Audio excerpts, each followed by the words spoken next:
გასვლითი აქცია გვაქვს ლაიონსების თვალის კლინიკის ვეტერანთა საქმეების სახელმწიფო სამსახური, რომელიც უზრუნველყოფას აკეთებს თერჯოლის რაიონში ღირსეული ჩვენი ვეტერანების, მათი ოჯახის წევრების და უბრალოდ სამოქალაქო პირების სამედიცინო მონიტორინგს.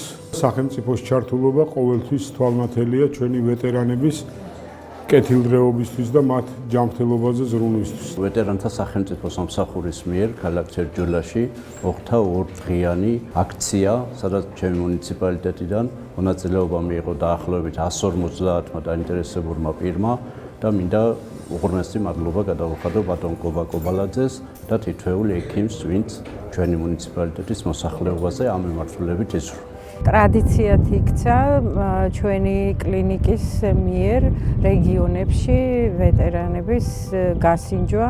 ეს ძალიან მნიშვნელოვანი არის, ვინაიდან ტარდება არა მარტო მხედველობის პრობლემების მქონე ვეტერანების გასინჯვები, არამედ მთლიანობაში ოფთალმოლოგიური პათოლოგიების სკრინინგი. იმედი მაქვს, რომ აღნიშნული სახის ღონისძიებები კვლავ გაგრძელდება, რაც მნიშვნელოვნად ხელს შეუწყობს თვალის დაავადებების პროფილაქტიკას.